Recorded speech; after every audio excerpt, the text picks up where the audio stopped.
कल हम लोग पढ़े थे रेंज क्या होता है, प्रोजेक्टाइल में रेंज कितना होता है, आर की वैल्यू पढ़े थे। आज हम लोग को पढ़ना है कि एक ही परास के लिए दो प्रक्षेपण कोण, two projection angle of same range पर अगर पार्टिकल जाएगा तो उसके दो प्रोजेक्शन एंगल हो सकते हैं, दो प्रक्षेप कोण हो सकते हैं। वो कौन कौन से होंगे वो हमें आज पढ़ना है। आपको फार्मूला ये बताया गया था, range R is equal to u square sine 2 theta upon g. यह उस समय का फार्मूला है जब किसी पार्टिकल को यू वेग से थीटा एंगल पे ऐसे प्रोजेक्ट किया गया था और वो से कहाँ आया था, ओ डैश पर। तो इसको बोलते हैं रेंज आर बोलते हैं। ऐसे यह हमारा एक्स एक्सिस है और ये वाई एक्सिस है। अगर हम इसको थीटा एंगल पर ना फेंक करके 90 माइनस थीटा पर, अगर ये थीटा है इसको 90 माइनस थीटा पर प्रोजेक्ट किया जाए, ऐसे प्रोजेक्ट किया जाए और यह एंगल जो हमारा है, यह एंगल जो है उसी वेलोसिटी से, यह एंगल मान लीजिए 90 माइनस थीटा है।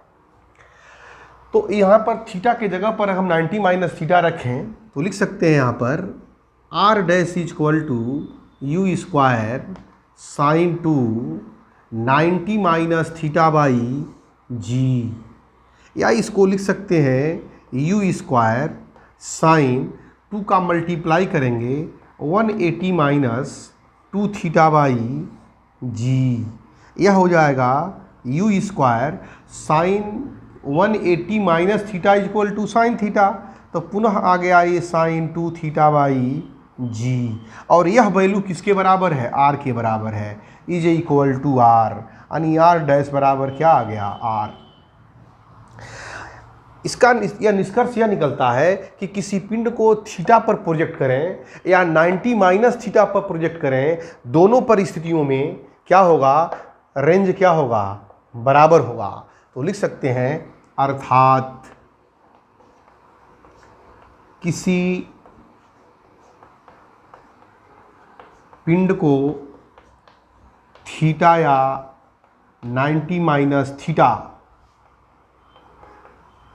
कोण पर प्रक्षेपित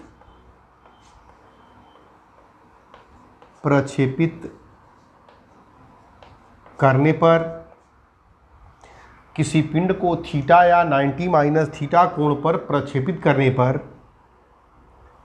क्षैतिज परास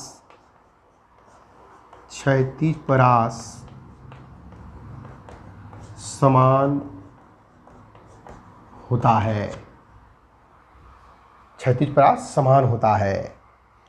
इसमें एग्जाम्पल की बात करें, एग्जाम्पल अगर दिया जाए तो अगर एक कोण थीटा बराबर 30 डिग्री है तो दूसरा कोण थीटा बराबर क्या होगा, 90 माइनस 30, 90 माइनस 30 इक्वल टू क्या हो जाएगा, यानी 60 डिग्री पे करें प्रक्षेपित या 30 डिग्री पर करें प्रक्षेपित, दोनों परिस्थितियों में रेंज क्या आएगा, समान आएगा। जैसे अगर यहाँ एग्जाम्पल से आपको समझाएं, यहाँ पर 30 डिग्री से अगर प्रक्षेपित किया जाए ये 30 डिग्री तो ऐसे आएगा, और 60 डिग्री पे करें तो ऐसे आएगा। 60 डिग्री पे जो है हवा में देर तक रहेगा और 30 डिग्री पर हवा में कम देर तक रहेगा। ऊंचाई यानी जितना बड़ा कोण उतना ही अधिक ऊंचा जाएगा, जितना छोटा कोण उतना ही धरातल से कम ऊंचाई पे जाएगा। यानी कह सकते हैं उड्डयन काल जो है कोण के बढ़ जाने पर प्रक्षेप कोण का मान बढ़ेगा तो उड्डयन काल भी बढ़ेगा। अब प्रक्षेप कोण का मान घटेगा तो उड्डयन काल का भी मान घटेगा। तो अगर एक एंगल दिया हो 25 डिग्री तो दूसरा एंगल पूछ सकता है कि दूसरा एंगल क्या होगा, तो दूसरा एंगल क्या हो जाएगा, 65 डिग्री। दोनों का योग कितना होना चाहिए, 90 डिग्री।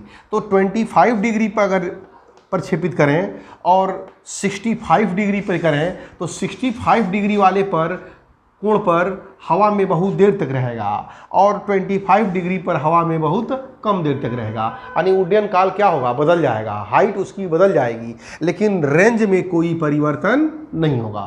तो कह सकते हैं कि एक ही क्षैतिज परास के लिए दो कोण होते हैं। अगर एक थीटा है तो दूसरा क्या होगा, 90 माइनस थीटा होगा। इसको आप क्या करिए, नोट कर लीजिए। क्षैतिज प्रक्षेपण, हॉरिजॉन्टल प्रोजेक्शन ऑफ प्रोजेक्टाइल। अगर कोई एक हमारे पास ऐसे मान लीजिए एक मीनार है h ऊंचाई की, यह हमारा धरातल है, ऐसे ये धरातल है, और मीनार की चोटी से, यहाँ से इस मीनार की ऊंचाई है h, और इस मीनार की चोटी से कोई एक कण है, कोई पार्टिकल है, इसको क्षैतिज वेग ऐसे क्षैतिज दिशा में u वेग से ऐसे प्रक्षेपित किया जाता है। तो जब u वेग से करेंगे प्रक्षेपित तो इसका पथ ऐसे होगा, ऐसे ऐसे आकर के धरातल पर गिरेगा। तो यहाँ पर अगर इसको मान लें हम y एक्सिस और इसको मान लें ऐसे x एक्सिस, ऐसे x एक्सिस, और ये क्या हो गया, y एक्सिस। तो t समय के बाद अगर मान लीजिए ये पॉइंट यहाँ पर आ गया, P पर आ गया, पॉइंट P पर आ गया, तो P पर जब आएगा तो क्षैतिज दिशा में, यहाँ से क्षैतिज दिशा में तय की गई दूरी जो है ये x होगी, और यहाँ से ऊर्ध्वाधर दिशा में तय की गई दूरी मान लेते हैं ऐसे y होगी, ऐसे ये y है और ये क्या है, ये x है। इतनी दूरी तय करेगा। और यहाँ पर इसकी जो वेलोसिटी होगी, यहाँ पर वेलोसिटी वो v मान लें, v, तो क्षैतिज से कुछ कोण बनाएगा, यहाँ पर बीटा हो या अल्फा हो, जो कुछ भी हो यहाँ पर बनाएगा। यह वेग कौन सा वेग है, ये परिणाम बिंदु P पर परिणामी वेग भी है। और स्टार्टिंग में कितना वेग दिया गया था, इसको u वेग से क्षैतिज दिशा में इसको प्रक्षेपित किया गया था। लिख सकते हैं यहाँ पर स्मॉल t समय बाद कण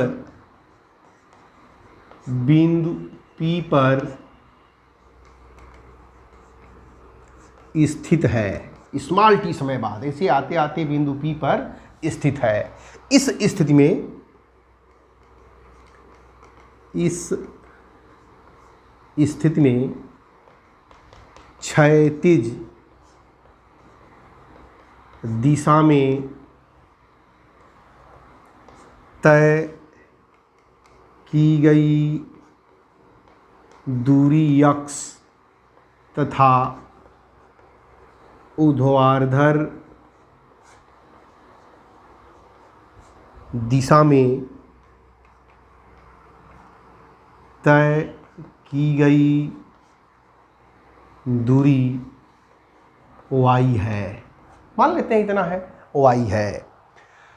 अब यहाँ पर लिखेंगे नंबर एक, क्षैतिज दिशा में जब ये चलेगा तो इस दिशा में कोई बल नहीं लग रहा है, कोई फोर्स नहीं लग रहा है, इसलिए यह कौन सी गति होगी, अत्वरित गति होगी। और नीचे की तरफ आ रहा है तो कौन सी गति होगी, त्वरित गति होगी। तो यहाँ पर लिखेंगे क्षैतिज दिशा में, क्षैतिज दिशा में कण का वेग, इस दिशा में x एक्सिस की दिशा में लिख सकते हैं u x बराबर u, ब्रैकेट में लिख देंगे और त्वरित गति के लिए a बराबर हो जाएगा 0 या x बराबर 0, त्वरण क्या होगा 0। तो अब अत्वरित गति है, तो अत्वरित गति होती है तो सिंपल फार्मूला लगाते हैं, चाल बराबर दूरी बटे समय या दूरी बराबर चाल गुणे समय। तो क्षैतिज दिशा में कण का वेग इतना है, तो क्षैतिज दिशा में तय की गई दूरी, क्षैतिज दिशा में तय की गई दूरी x बराबर क्षैतिज वेग, यानी क्षैतिज वेग कितना है, दूरी बराबर वेग, और गुणे टाइम कितना लिया गया है t, कितने समय बाद, t समय बाद। तो x बराबर ut या t बराबर लिख सकते हैं x अपान u, इसको कर दीजिए समीकरण नंबर 1। ऊर्ध्वाधर दिशा में त्वरित गति के लिए ऊर्ध्वाधर दिशा में, अब ऊर्ध्वाधर दिशा हमारा ये होगा त्वरित गति के लिए, यहाँ से यहाँ तक y है के लिए y बराबर ut यानी ui into T plus half G T square. यहाँ लिख सकते हैं ये y बराबर होगा g प्लस जी होगा, क्योंकि नीचे की ओर पार्टिकल आ रहा है। ui मतलब क्या होता है, ui का मतलब नीचे की तरफ प्रारंभिक वेग 0 है, इसको क्षैतिज दिशा दिया गया, ऐसे यूं ऐसे वेलोसिटी दी गई है, तो इस डायरेक्शन में वेलोसिटी हो जाएगा ui इक्वल टू 0। तब यहाँ से हो जाएगा y बराबर 0 plus half G T square या y बराबर हाफ जी। और समीकरण नंबर 1 से t की वैल्यू रखेंगे तो x square by you square, bracket में लिख देंगे समीकरण 1 से।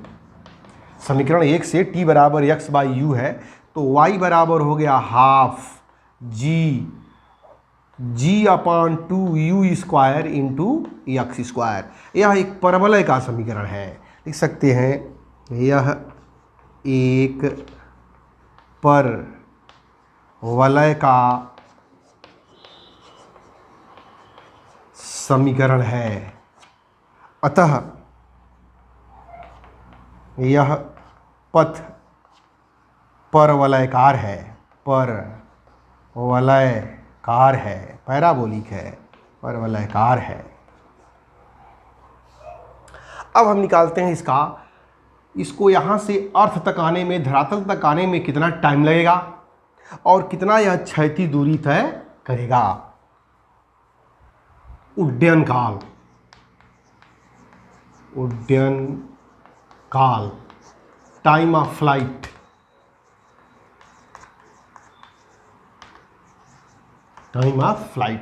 इसको इस पॉइंट से आकर के टकराने में कितना टाइम लगेगा, तो इसको निकालने के लिए नीचे की ओर कौन सी वेलोसिटी होगी, ui, नीचे की तरफ इस साइड में होगी ui और इस साइड में होगा ux बराबर क्या दिया गया है u, और इनिशियल वेलोसिटी ui बराबर क्या है 0। तो और हाइट कितना दिया है h। तो उड्डयन काल निकालना हो, मान लेते हैं यह जो है कैपिटल T समय में आता है, तो लिख सकते हैं यहाँ पर माना कण धरातल पर कैपिटल T समय में पहुंचता है। जब इतना समय में पहुंचेगा तो देखिए प्रारंभिक वेग ui बराबर 0 और नीचे की तरफ त्वरण है, त्वरण को लिखेंगे ay बराबर g प्लस जी, और टाइम t बराबर लिखेंगे कैपिटल T, और हाइट h बराबर दिया हुआ है h, हाइट h बराबर h। फार्मूला होता है h इक्वल टू ut यानी ui plus half G T square. तो h तो हाइट है ही है, ui की वैल्यू दिया है 0 into T plus half G capital T square, इसको कैपिटल T भी लिख सकते हैं। तो यहाँ से क्या हो जाएगा h बराबर हाफ जी टी स्क्वायर या टी स्क्वायर बराबर हो जाएगा 2h अपान जी। तो उड्डयन काल t बराबर अंडर रूट 2h अपान जी, ये ध्यान रखना है आपको। यानी यह उड्डयन काल जो t है, यह इस इनिशियल वेलोसिटी पर क्षैतिज वेग से फेंका गया है, इस वेग पर निर्भर नहीं करता है, केवल और केवल किस पर निर्भर करता है, मीनार की ऊंचाई पर निर्भर करता है। तो लिख सकते हैं हम यहाँ पर उड्डयन काल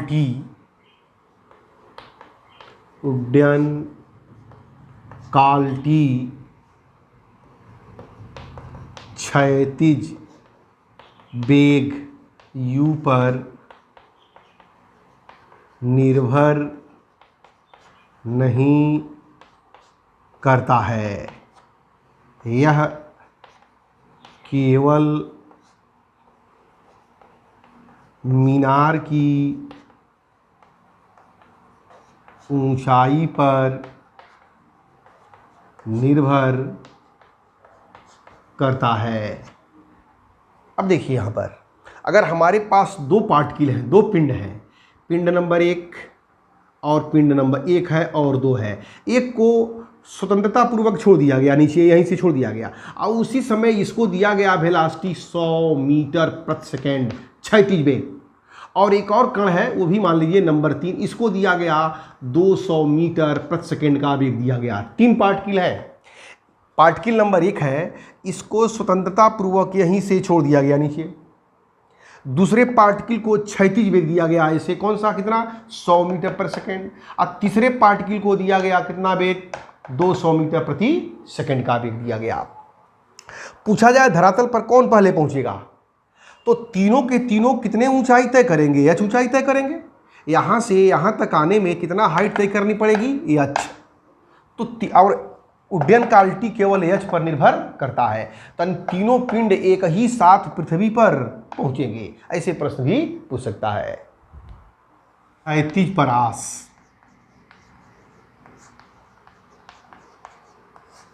क्षैतिज परास अगर पूछा जाए ऐसे, ये धरातल है, ये मीनार है, h ऊंचाई पर है और u वेग से ऐसे प्रक्षेपित किया गया, आके गिरा, तो आधार से O डैश तक जाने में जितनी दूरी तय करेगा इसे क्या कहेंगे, क्षैतिज परास।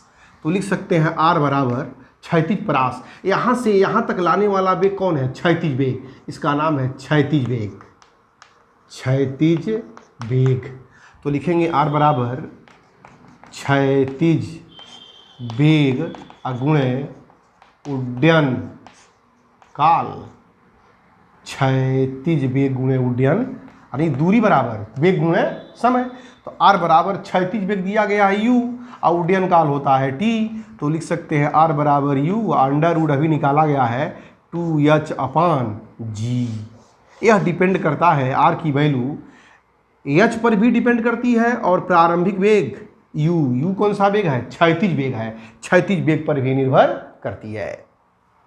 नंबर 3 पूछता है कि अगर यह यहाँ से u वेग से फेंका गया, t समय बाद मान लीजिए यहाँ पे आ गया, तो नीचे की तरफ ऐसे लगता है, इसको बोलते हैं ui, और इस साइड में बोलते हैं ux, और इसके ऐसे इस डायरेक्शन में होगा, इसका परिणामी वेग v। तो अगर मान लीजिए यह बीटा कोण बनाता है, क्षैतिज से कौन सा कोण बना रहा है, बीटा कोण बना रहा है। अगर v है, पूछे कि कुछ t समय के बाद से बताइए v का यानी कण का वेग कितना होगा।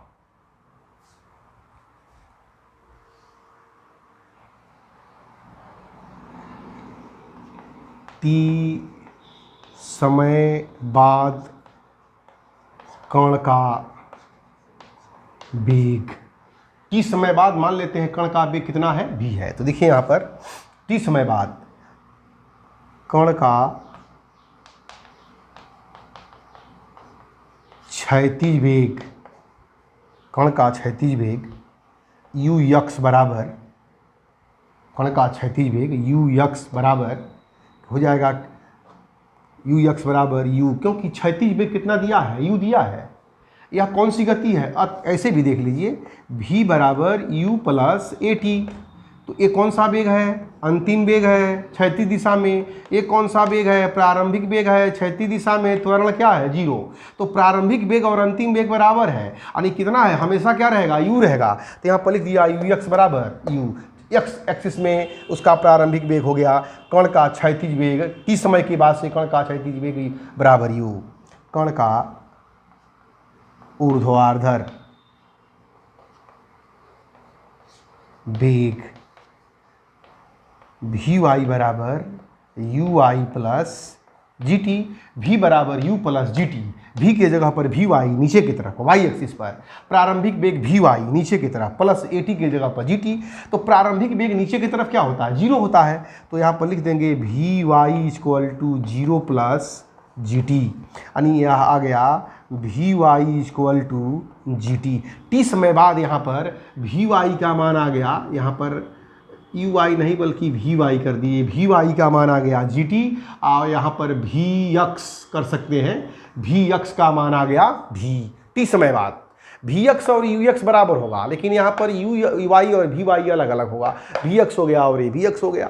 दोनों दो वेक्टर हैं, दोनों वेक्टर के बीच का एंगल कितना है, 90 डिग्री है। 90 डिग्री है तो परिणामी वेग निकाल सकते हैं। तो लिख दे रहे हैं यहाँ पर बिंदु P पर परिणामी वेग v बराबर under root V X square plus V Y square, या v बराबर अंडर रूट वी एक्स के जगह पर U square plus G square T square. V Y G T है तो यह हो जाएगा U square under root G square T square. ये जो है आप इसको ब्रैकेट में बंद कर सकते हैं। इतना वेलोसिटी होगी। और पूछता है बताइए इसका डायरेक्शन कितना होगा, ये बीटा का मान कितना होगा। तो डायरेक्शन निकालने के लिए tan बीटा बराबर, अगर यहाँ से इस पर परपेंडिकुलर ड्रा कर दें तो ये क्या होगा, वी वाई, ये परपेंडिकुलर होगा और ये क्या होगा, बेस होगा। तो यहाँ हो जाएगा V Y by V X, या tan beta equal to V Y की वैल्यू है G T upon V X की वैल्यू है यू। तो यह हो जाएगा tan बीटा बराबर जी टी अपान यू। अगर पूछ दे कि टी समय बाद कण की डायरेक्शन किधर है, तो क्षैतिज से इतने डिग्री के कोण पे है। ये वी एक्स से कोण बनाया गया है, क्षैतिज दिशा से इतने डिग्री के कोण पर होगा। तो tan beta equal to g t by u. G दिया रहेगा, टाइम मालूम हो जाएगा इतने समय बाद, और यू कौन सा है, क्षैतिज वेग है। इस तरह से क्या करेंगे हम लोग, निकाल लेंगे। तो याद रखना है जब मीनार वाला क्वेश्चन हो, एच ऊंचाई पर हो, तो क्वेश्चन को ऐसे सॉल्व करेंगे। अब इसमें दो पार्ट और होते हैं इसके। अब दो पार्ट कौन कौन से होते हैं इसमें, और अगर ऐसे मीनार है तो कभी कभी देता है मीनार से एच ऊंचाई पर जब मीनार है तो मीनार से क्षैतिज से, मीनार के एच ऊंचाई के मीनार से क्षैतिज दिशा से थीटा कोण पर अगर किसी पिंड को ऐसे प्रक्षेपित किया जाए, तब बताइए उड्डयन काल क्या होगा, कितनी हाइट तक जाएगा, और क्षैतिज परास क्या होगा। और एक क्वेश्चन ऐसे ये भी पूछता है, अगर यह मीनार है तो कह देगा क्षैतिज से थीटा डिग्री नीचे, क्षैतिज से थीटा डिग्री नीचे यू वेग से अगर प्रक्षेपित किया जाए, तब बताइए कि ऐसे जो है उड्डयन काल कितना होगा और इसका जो है क्षैतिज परास कितना होगा। दो पॉइंट इसमें और हैं, इसको हम उसको बताएंगे, अगले वीडियो में बताएंगे।